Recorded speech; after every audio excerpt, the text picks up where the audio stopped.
Hello, friends. Hello, friends. A tradition unlike any other. Oh, my goodness. In your life, have you seen anything like that? There it is! Adam Scott, a life changer. Mashed potato! Here it comes.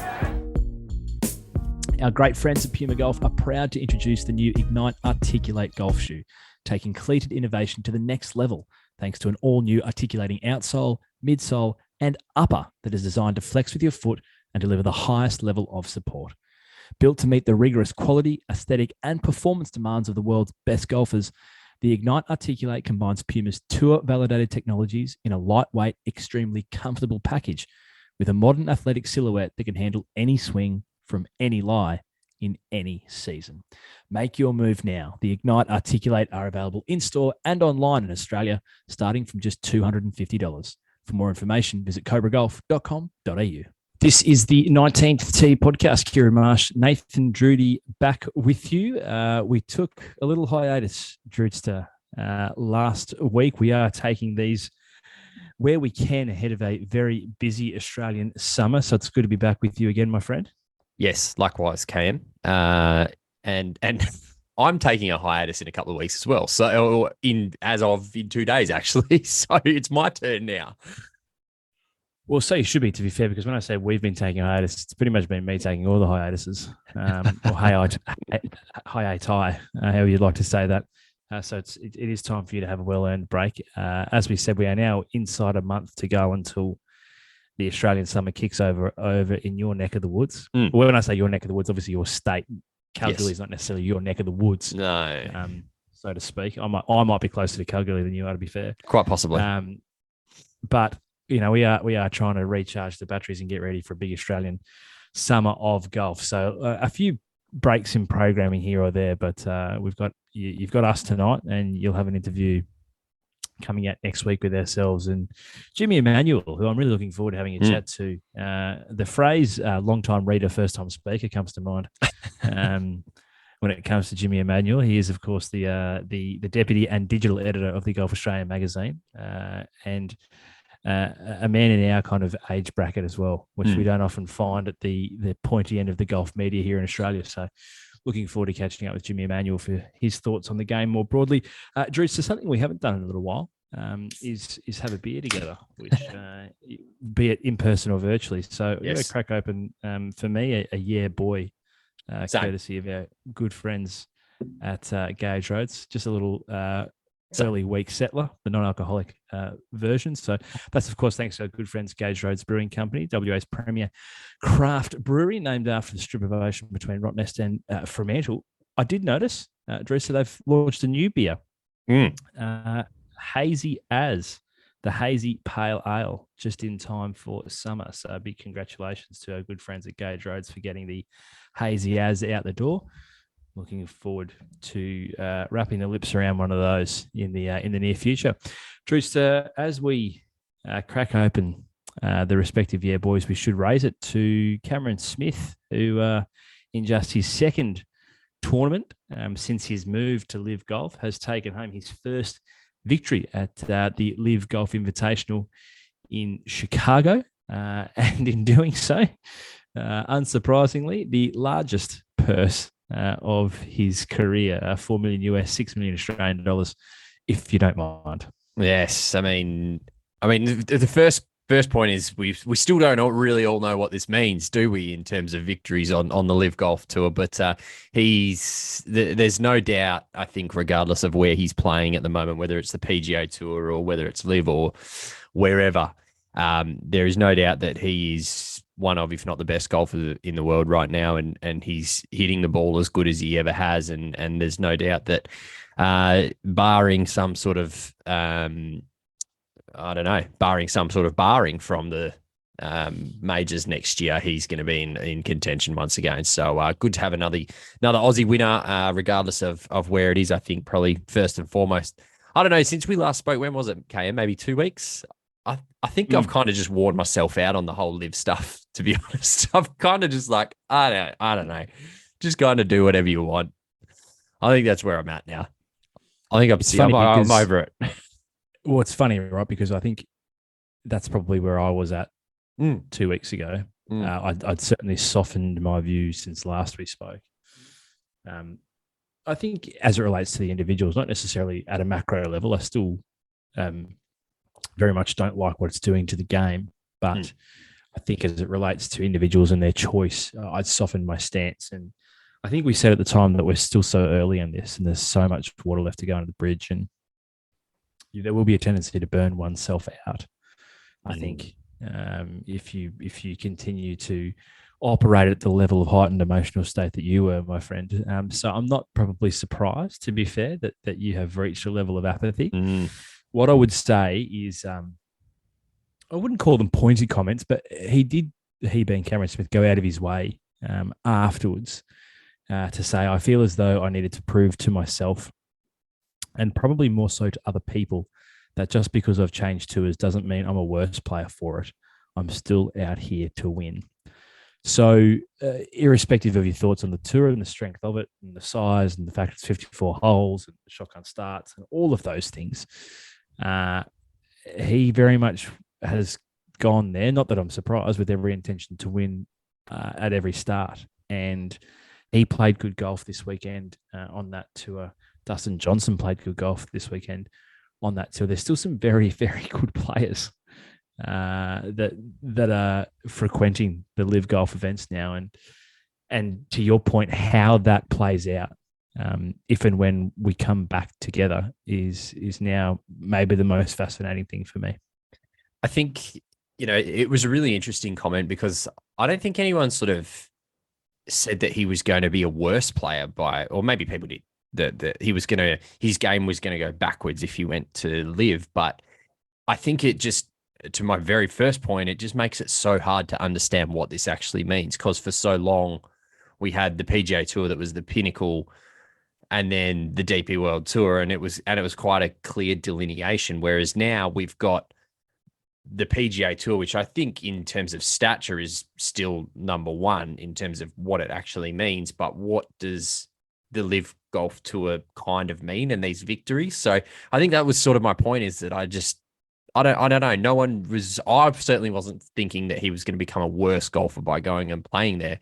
It's just that you're sort of comparing apples and oranges in a way, because it's not 72 holes each. You're not all playing off the first tee first or the 10th tee first. Like, there's just a lot of differentiators between the two. So in my head, I'm kind of, it hasn't been around long enough. So I can't really make an informed choice on where I sit. But yeah, it's interesting. I think obviously now, I mean, there's a few threads that we'll continue to follow as this evolves, and players first and foremost, and as they continue, or if they continue to transition from tour to tour, is of interest. David Poig it was a fascinating story ahead of the Chicago event. Not a lot of people, unless you're really dialed into golf, would know that name, but he is, or was, up until the Live Golf Invitation in Chicago, the 9th ranked amateur in the world, a 20-year-old Spaniard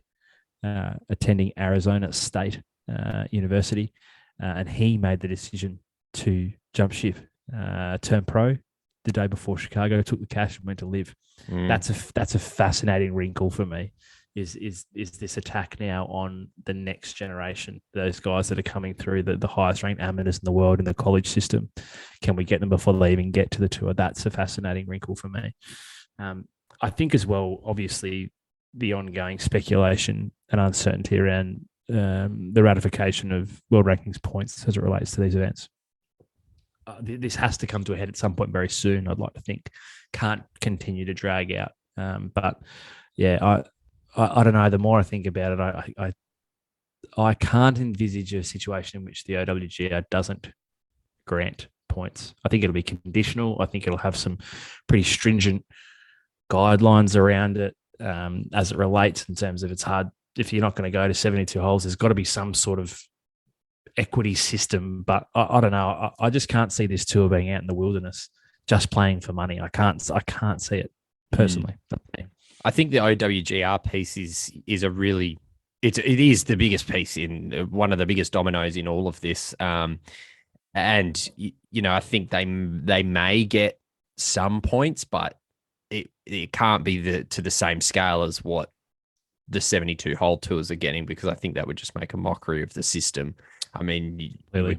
why would you play 72 holes if you can go and earn the same more money and earn the same amount of world ranking points by playing less? Like, it just doesn't make sense. But so I think that's obviously a really key point. But to your point before about the college golfer David Puig, you said that's an enormous part of the growth of this game, and they've got the Live Golf Tour's got a really good core group of players now. But if they can start to get their hands on some of the next talent that's coming through, we may see sort of the tidal wave hit in 3 to 4 years' time when those golfers are genuine stars. So the likes of David Puig, as you mentioned. And then if they are starting to offer more money in terms of those NIL deals that are able to be done, I mean, we had that fascinating chat with Matt Brown from Extra Points, who kind of explained that this is changing the game in terms of college athletics at the moment. So they could really raid both that top end and get the youngsters coming through as well. So Liv could be a force to be reckoned with, really. Stay tuned, I think, is the message. Obviously, Smithy headlines it for us and certainly piques our interest, but there are so many other ripple effects still to come. And if we can keep our enthusiasm at some level, at least to continue to mention it, we will bring it to you. But for as long as you have Australians winning there, our attention will naturally be drawn. Drews, we do have an event coming up this week in the President's Cup, but just briefly before we get to speaking about that, a few other results from across the weekend. First and foremost, I want to maybe just round back. I think it's important to get an update on your thoughts and feelings on now 5-time PGA Tour winner Max Homa, because I don't think it was all that long ago on this podcast. I'm paraphrasing, of course, something along the lines of Max either needs to get off Twitter or care less about Twitter and more about his golf game. Now, obviously, you've been proven right, because, I mean, I don't know that he's spending any less time on social media, but he's certainly now a 5-time PGA Tour winner, which separates himself, into a different category. Certainly, he has defended his title at the Fortinet Championship, the Season Opener in Napa Valley, in incredible circumstances. You must feel for Danny Willett in these circumstances, the former Masters champion. So for those who didn't see it, 72nd hole today. The situation ahead of both players, Homer off the green, has to chip in to keep himself level. We're talking ball below, like flags at eye level. Like, it was a difficult chip. Certainly wasn't like green side, little bumper. It was a difficult chip, and he somehow put it in, which probably should have indicated that maybe fate was sealed at that point in time. He had one shot to do that, and he executed. Danny Willett had 3 putts from 4 feet and took all 3 and lost in regulation by a stroke. Just quite incredible to watch. Almost painful, to be fair. Brutal. Absolutely brutal. I mean, he's a guy that's been off the planet for so long as well, Danny Willett. And as you said, Masters champion, but hasn't done a hell of a lot recently for his own golf game, but hasn't really got the fans talking either. But I mean, Max Homer's on a bit of a streak at the moment. Would you say 5 wins in 2 years or something? Well, it would be, yeah, because 4 wins in 2. I think the first one came a little earlier than that, but that was his 5th career victory on the PGA Tour as of today. I mean, and he's lining up in the President's Cup this week as well. So often forget that he's a little bit older than I always lump him in that sort of young group. He's 31, and I do kind of forget that. But yeah, he's always been a very good golfer, and he will continue to be a very, very good golfer. I mean, his putting has maybe been like the part that's maybe let him down over the journey, but he seems to have turned that around in the last little while anyway. So there's no doubt that he is certainly a player who needs to, the tour really needs to learn on in terms of marketing the tour, because he is very lovable. He's very funny. And now he's a 5-time winner, and they've got to lean into that a little bit. So, yeah, just looking back at his wins here, 2018-19 was his first win, and then the Genesis, Fortinet last year, Wells Fargo last year, and now the Fortinet again. So 5 times. Yeah, look, I think in the context of all that is going on, he's increasingly valuable to the tour. I think he's fantastic for the game of golf. I think the way in which he engages with the broader supporter base, I think he attracts a different sort of supporter, and not like Bryson attracts a different sort of supporter. I think he just is more appealing to the casual golf fan as opposed to, attracting a very niche audience off YouTube. I think I've always had a lot of time for him. I think it's good to see. He gave a great answer. Someone asked him if it was all in the post round presser, if it was all a bit, I don't know if it was surprising, but if he felt like it was a bit pinch yourself, and he said, yeah, absolutely, whilst at the same time weirdly feeling like it's exactly where I should be. Yeah, because it's the result of how hard that I work. So he's awesome, mate. I got a lot of time for Max Homer, and I'm glad that he is fulfilling your prophecy for him of delivering on the potential that we knew that he had. So that's a win for Max Homer. Maybe he heard the rocket that I gave him and maybe started to turn it around. He is an avid podcast listener, so it wouldn't surprise me if we are, in fact, his favourite Australian golf podcast. Over on the DP World Tour, yes, your boy, I mean our boy, but definitely more your boy than mine. As much as I love him, you've been on the train for a very long time, since he was hitting drivers off the deck some 4 or 5 years ago on the European Tour. Robert McIntyre, his second career victory, does it in a playoff over Matt Fitzpatrick at the Open d'Italia. Now, the reason this is significant, not just because it's 2 great players and not just because we love both of them, it was at the Marco Simeone Golf Club, which is, of course, the host club of next year's Ryder Cup in Europe. So a few Europeans, I think, flexing. Rory played very well earlier in the tournament. Matt Fitzpatrick continued his outstanding form, obviously since that breakthrough major victory. And Big Shot Bob, in and of itself, an awesome performance. And he's been on a good trajectory of late too. So not just great for Bob McIntyre, great for Team Europe, I think, in terms of the form line there. It's the host course for next year's Ryder Cup.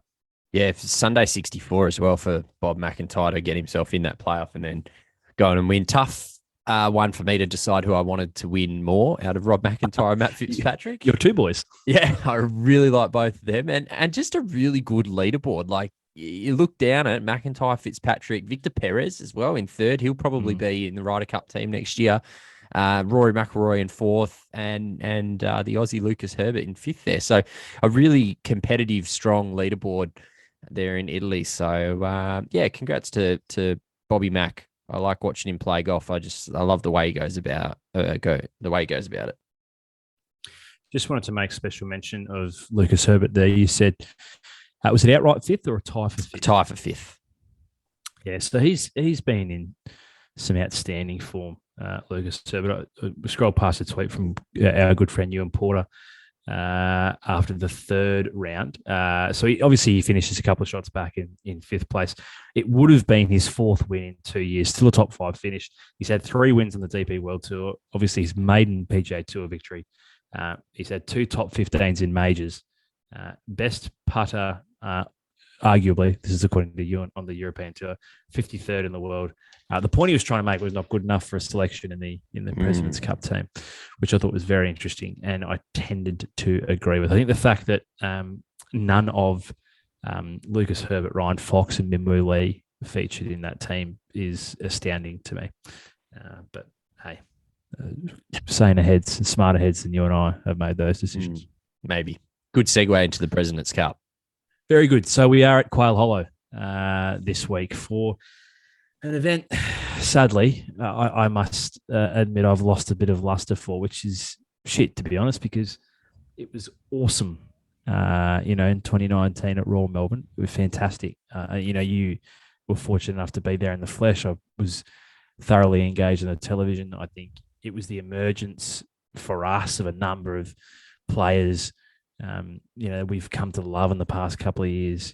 Cameron Smith played out of his skin that week. Abraham Answer was unreal for the internationals, albeit a little disappointing. It was kind of a little bit of the emergence of Joaquin Neiman that week. Sung Jae was exceptional. So it was kind of like the real launching pad for a number of those players. And, fast forward, 3 years, and only one of those 4 players will feature in this team. And it's not because the other 3 have retired or left the game altogether. It's just because they are ineligible due to their commitments to live golf. Yeah, and I guess that's the sad part, isn't it? That from their own choice, that this is what's come of it. And people can say, "Oh, the PGA Tour should have let them play." I mean, there's no reason for them to let them play right now. Like, you knew the consequences when you were going, so that's you've got to buck up and live with that. And there's been a few comments that some of the players have made, that we should have been allowed to play, and it's like, well, you knew what you were getting into when you took the money. So, mate, to be honest, I really agree with you. I'm not looking forward to this at all. I just thought 2019 was unreal in terms of Tiger was out here. Ernie had put all that stock and time and effort into getting the international team to represent something in terms of a team logo. And while that's not gone, it just kind of feels like the rug's been pulled out from under it a little bit. And I mean, yeah, if you weren't a real avid golf fan, you probably wouldn't know this was on this weekend. So I'm genuinely worried for the international team. I'm genuinely concerned that Lucas Herbert, Ryan Fox, Minwoo Lee, who I said was an arguable lock about 6 months ago for this team, isn't there. I'm really concerned that we may not get a point because on paper, our team just does not stack up. It's as simple as that. And that's unfortunate. So just running through the teams as a reminder for the international team, Hideki Matsuyama, Sungjae Im, Tom Kim, Tommy the Tank Engine, Corey Connors, Mito Pereira, Adam Scott, Taylor Pendrith, who I'd not heard of up until the name was read out as part of the team, Sebastian Munoz, Siwoo Kim, Cam Davis, the other Aussie in the team, Christian Bezuidenhout, and KH Lee. So you would think in terms of the way in which the internationals have done it, to be fair, it's become quite common now in team golf is they pick in pods. So naturally you would think the 4 Korean players in Im, Kim, and Lee will be a pod. You would think that Scott and Cam Davis maybe go in with for potentially Connors and Pendrith, and then maybe Matsuyama, Munoz, Bezuidenhout, and Pereira potentially. But look, it's whichever way you cut it, it's ugly because when you look to the other side of the equation, Cantlay, Burns, Thomas, Scheffler, Schauffele, Finau, Horschel, Morikawa, Spieth, Homer, Kisner, and rounding them out is the rookie of the year, Cameron Young. So they are indomitable. The US team. It is a mountain incredibly steep to climb. They're in trouble, mate. Like, big time. It's I mean, if I wasn't so loyal to the international team, I'd go fuck it. Come on, the Yanks. Let's go the whitewash this year.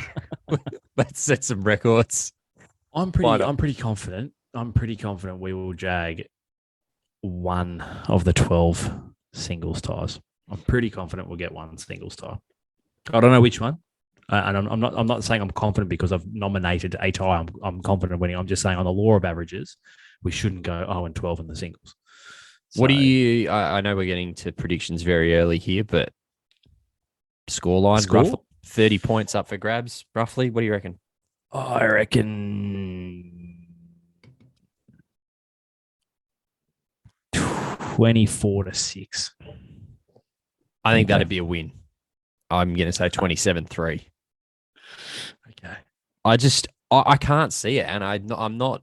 Nor can I. I'm not saying this to be a prick about it, but like you take our best player, right? Hideki, stack it up against their best player, Scotty Scheffler, whatever, right? If you start doing that exercise, you get to a situation where as amazing as opportunity as this is for Cam Davis, he's coming up against someone like on their roster, maybe Xander Schauffele, and it just doesn't bring me with confidence.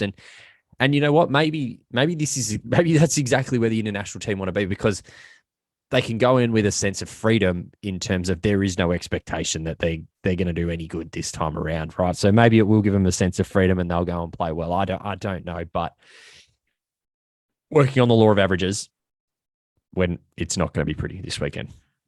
No bueno. I wouldn't have thought. So look, we will absolutely keep an eye on that. We are, if nothing else, loyalists and traditionalists to the international team, but it's silly. We are silly. There's no doubt about that. It's dire, Drudge, to be honest. I think there's no other way to cut it when you've got such a dearth in your best talent.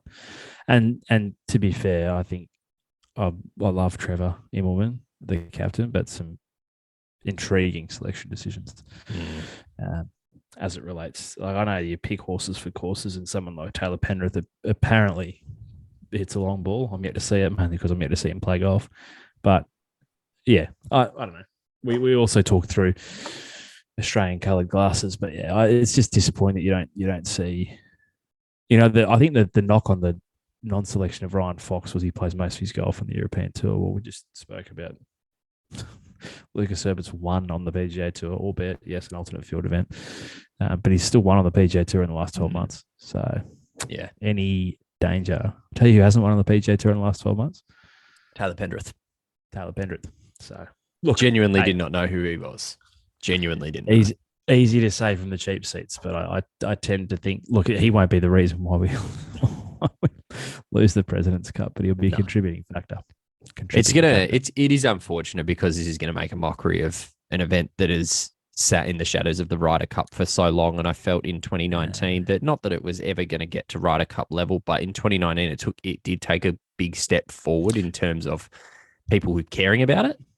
Absolutely. And I think, to your point, it was the result of, the resurgence of the game's greatest player. It was the result of the incredible amount of hard work from another legend in Ernie Els to make it relevant, to bring together so many different cultures and players from around the world to unite behind a common cause. Well, 11 of the 12th. Can't account for Hao Tong Lee. Who's going to be this year's Hao Tong Lee? Look back at the team.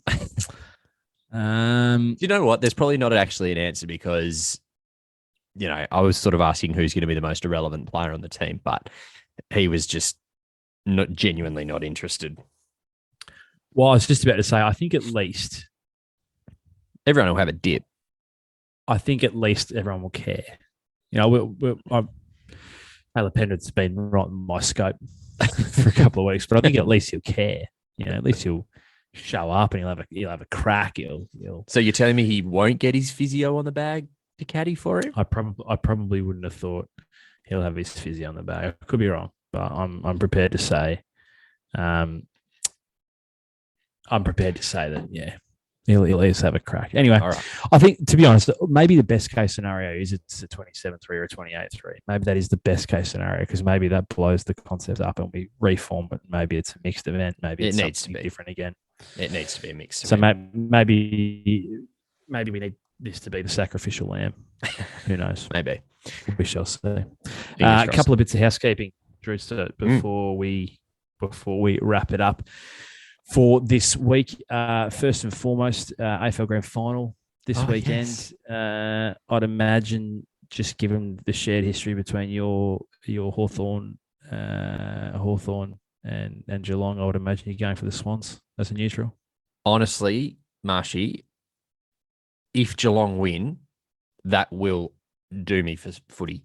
I cannot live in an environment where Geelong win this grand final on the weekend. One of my best mates is a Swans supporter. I'm on the Swans.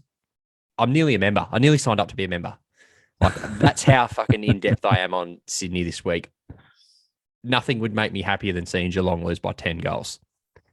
What I know, Well, tough for you because Melbourne bailed out straight sets. Yeah. Who are you going for? Yeah. Do you care? Do you even care? Because I probably actually don't care that much. Well, I do care. It's ironic. There are some Geelong players that I like, but I don't like Geelong. Who? Name them. Oh, I quite like Paddy Dangerfield. I think he's a great player. 50-50. I quite like Tom Hawkins. I think the Hawks. Are you is a fucking great player. serious? I don't mind Joel Selwood. Are you? You're just doing this to wind me up. Like, well, I know it is. You can't be serious. I actually don't. I don't mind them. I Christ don't like the club. Let's be really clear. I really don't like Geelong, and nothing brought me greater joy than smacking them by 80 odd in a prelim last year. I've never forgiven Tom Hawkins for kicking that goal after the siren back in like 2014 against Hawthorn from inside. Can't do him. Him itself, fucking hell. Jesus, you've changed, eh?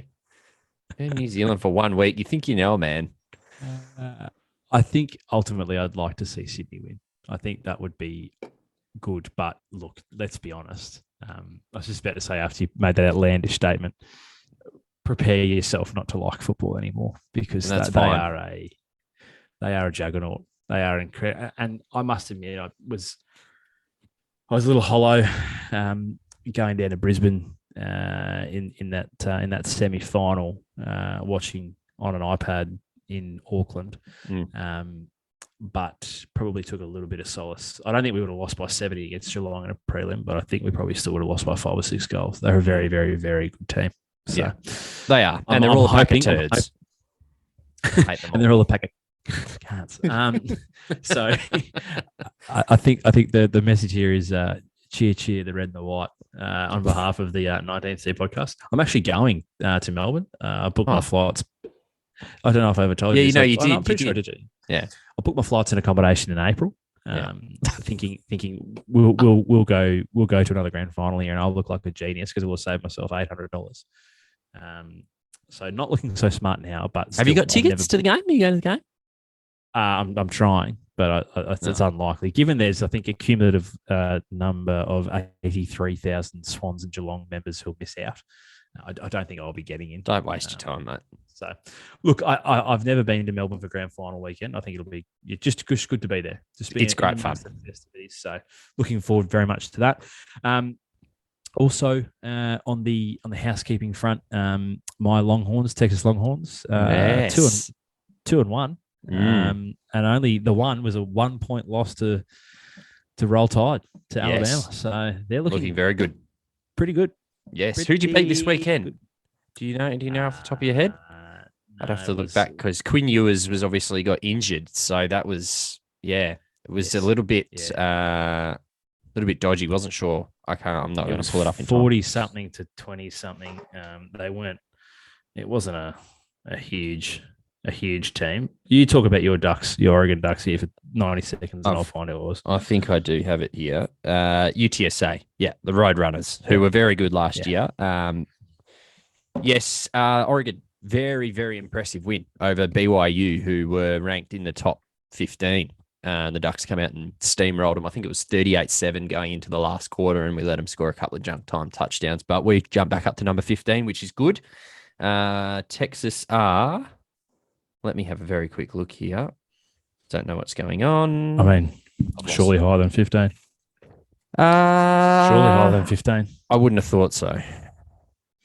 2-1.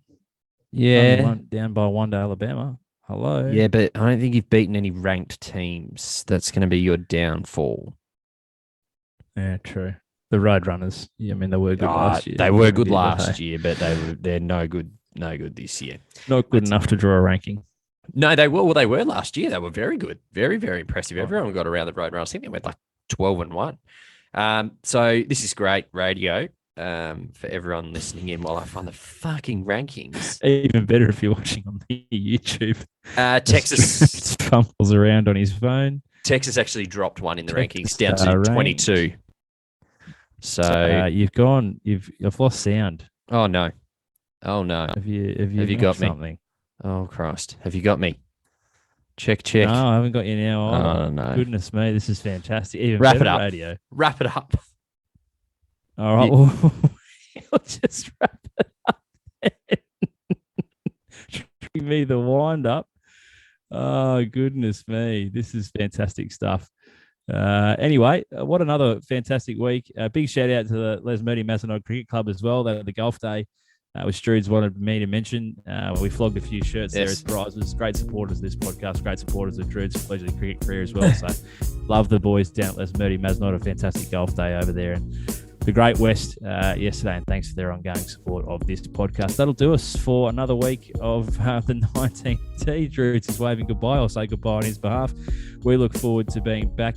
Jimmy Emmanuel, as we mentioned, next week, while Drudes takes a little break, and then we'll be back together, reunited the following week. So until then, hit him fast, hit him straight. All the best. Thanks for your company.